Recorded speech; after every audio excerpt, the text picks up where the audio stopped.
Hi everyone, welcome back to the channel. Today I am going to show you how to make a cascading style bridal bouquet without using a bridal bouquet holder. So when I first started in floristry and I got asked to make my first cascading waterfall bouquet, I was taught to use one of these.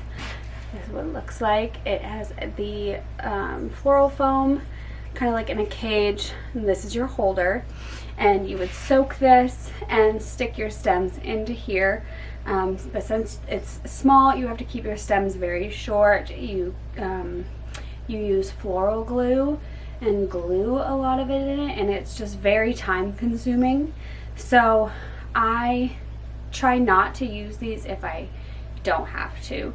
I think you get a better shape for my style preferences. This always seems a bit too compact from what I like to, how I like to design. So today we're gonna make one out of simply using chicken wire. Now this is just a old piece of chicken wire that I had laying in our little scrap pile. I save all my chicken wire when I use it in florals and try and repurpose it, reuse it in lots of different ways. So we are just gonna use this to make our bouquet. I use chicken wire in most of my bridal bouquets. I think it just gives a better shape. It keeps things a bit lighter, and I think you end up using a lot less product. Don't ask me why. I don't know exactly why that feels that way, but I think you can keep things just a little bit more looser and airy feeling when you're using some kind of armature. So that's what we're gonna do today. And I am using lots of pale pinks and whites for this wedding.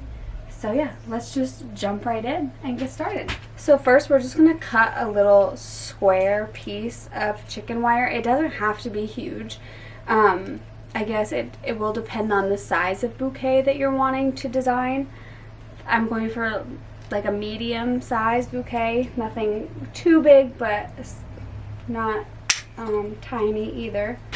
So that's it. I don't know if you can even see, not very big. And all we're gonna do is we're just gonna kind of crumple this up into a little ball.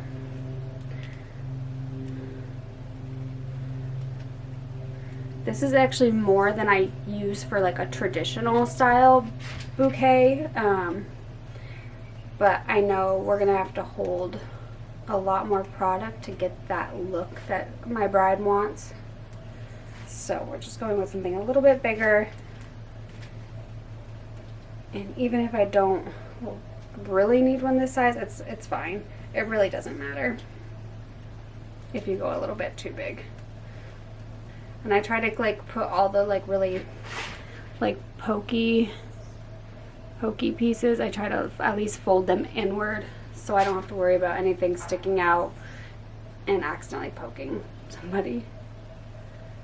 And I kind of just feel it in my hand, and if it doesn't hurt me, then we're good to go. And then I might round it out a little bit. Yeah, that's it. That's what we're gonna use to make this bouquet. So for this one, I'm gonna start with my greens and try and at least get my shape going. Now she's not looking for a full-blown like waterfall bouquet, but just a little bit cascading over the front, nothing like super wide. So we're gonna start by filling this in with our greens and kind of creating the shape that we want. Today we're using 3 different types of greenery. We have some Israeli ruscus, some gunny yuke, and some ferns. Now these will be really nice to kind of give like that cascading shape. And again, you're not going to really want your stems super long because she's going to hold this with the stems kind of facing her belly, so you don't want them too far. So you want her to be able to hold it just comfortably where her hand fits around the stems. And if you're a florist or a beginner florist It might sound silly, and I've said it to bridesmaids before, and kind of got eye rolls, but that's okay. Tell them how they're supposed to hold their bouquet. They might not know it, and every florist is different. I'm gonna get started. I worked with a florist who I mentored over, and that's kind of how I make my bouquets now too, but she puts the pearls at the back of the bouquet, and that's how we used to, you know, we'd tell people the pearls go to face you. I never made them like all the way around. They have a nice front and a flatter back, so they fit tightly against whoever's holding it. We were handing out bouquets at a wedding, and the planner was telling the bridesmaids that the pearls were supposed to be being shown. The pins were to be faced out, that was a decorative touch.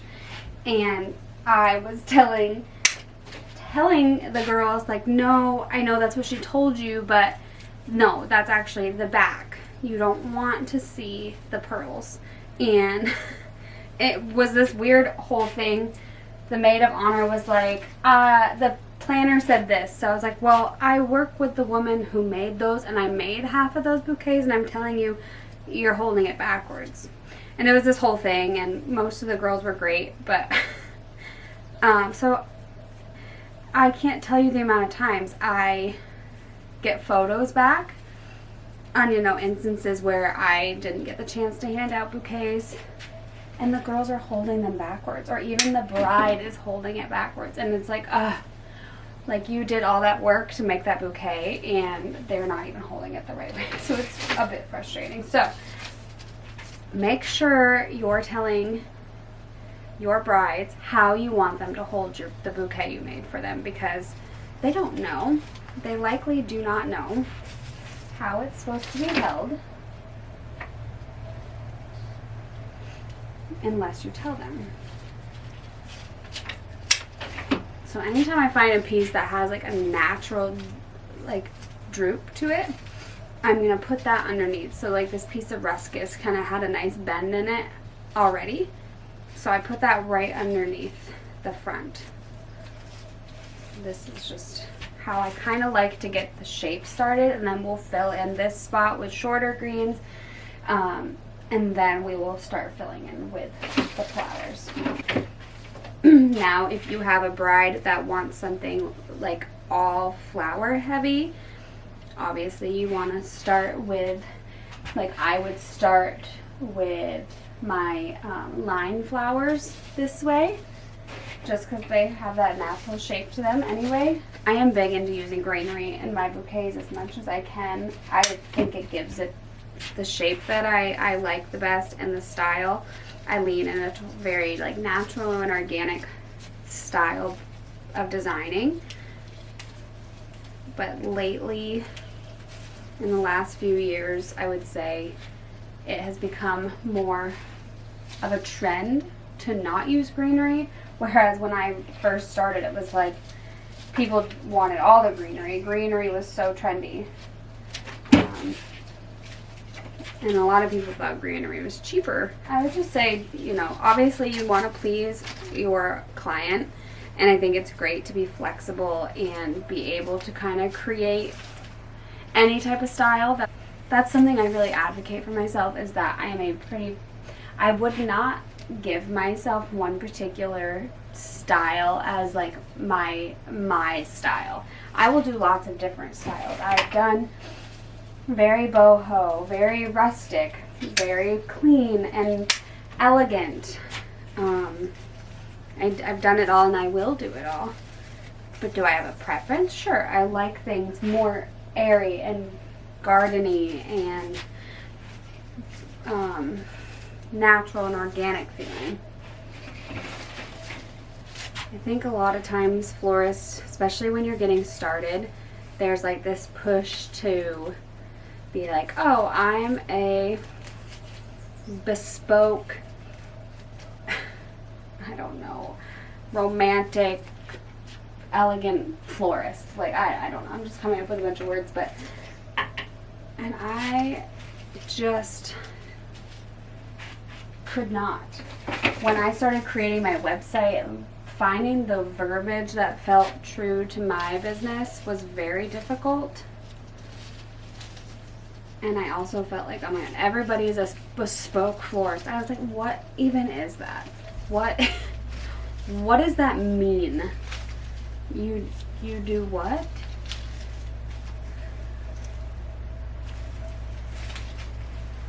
That's kind of getting close. I'm going to start bringing a few pieces up, but I don't want anything sticking way up high. I'm not a huge Israeli ruscus fan. Even I wish I was, because it's so inexpensive of a greenery. Like pennies to the dollar of other greens, but I'm actually not minding it in here. I think the one other thing I don't like about it is it's kind of like a one stem green. You can sometimes get 2 stems out of it, but it's just quite not the same look as with like Italian ruscus, which I love, and so does everybody else. And now it's become kind of like a hot commodity, and it's definitely, the price has gone up in the last few years, I've noticed, where you can get multiple cuts out of a stem. One stem can green up so much and look nice.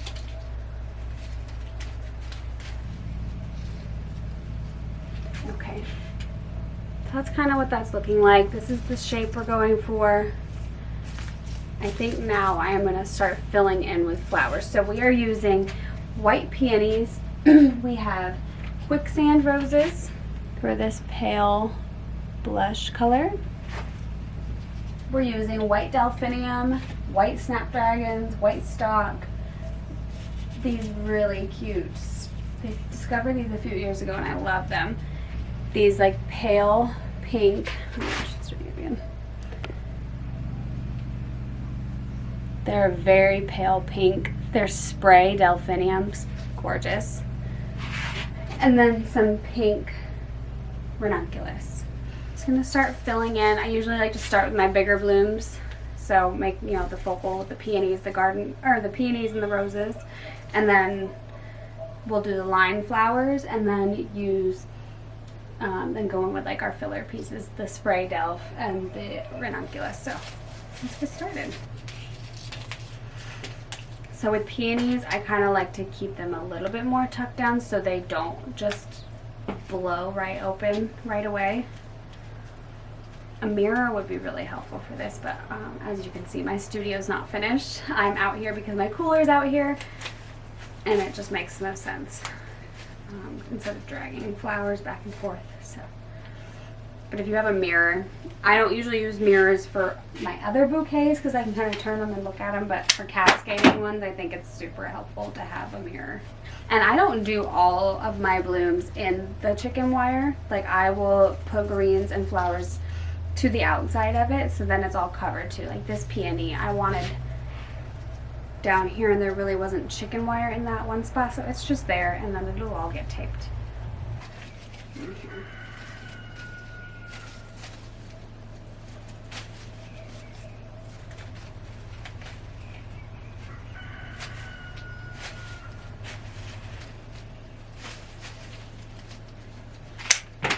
Something I find too is you kind of end up in this like triangle type of shape, but once you kind of get your filler flowers in, you can kind of maneuver it, and you can even add more greenery after to have it feel a little less jagged, I guess.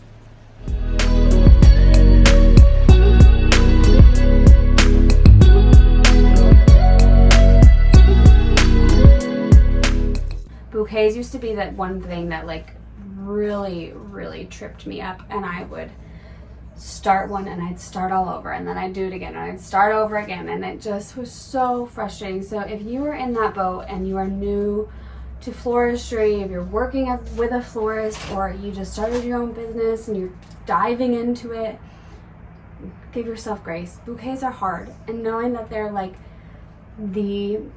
one of the most important parts of the day when it's the bridal bouquet, that makes it even harder. So just give yourself grace.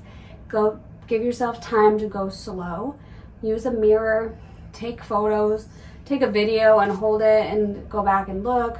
If you're working with someone, that's super helpful. You can be like, okay, where does it look like it needs something? Like, does it look empty in this spot? How is it looking? Is the shape right? Just ask the questions and take your time because it's a big learning curve. Another thing I think is helpful, which I'm about to actually do because I have little hands, and I think that was a big thing when I was making bouquets. My hands would just get tired and I'd want to switch hands and things would move and then I have to fix them. Tape as you go if you have to. If you get to a point you're like, okay, this looks good, it's obviously not done, but this looks good for a second, like I wouldn't change any of this, tape it, give your hand a break, and then keep going. And I'm noticing like I like how far out it's going on either end. I don't want to start sticking more things on the sides. I really want to focus on filling in these centers and down below a little bit. So that's what we're going to do. So we're going to go in with the delphinium and start filling in the bottom.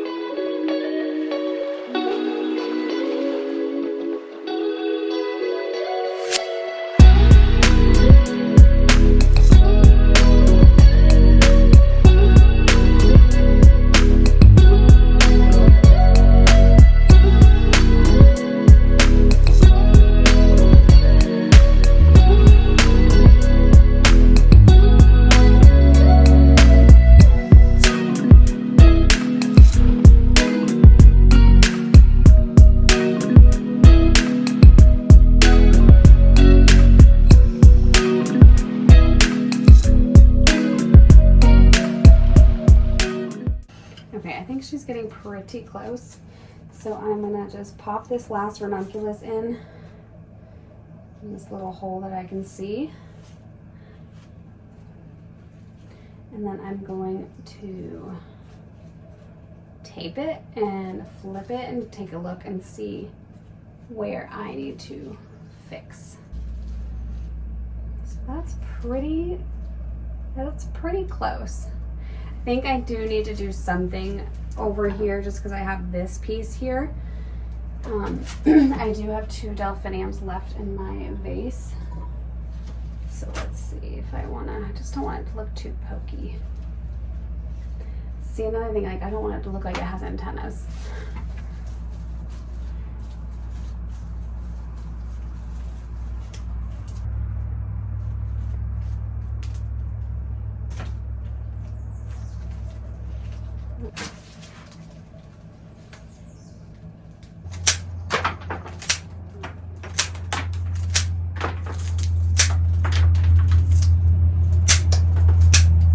So there she is. That's pretty good. I don't think I need to put any more tape. I'm gonna wrap the stems with ribbon. I just do kind of like around the tape. I don't do the entire thing with ribbon. I leave the bottom of the stems exposed.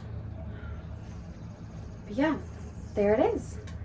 There is a cascading bouquet only using chicken wire. Now, you can still see the chicken wire underneath here.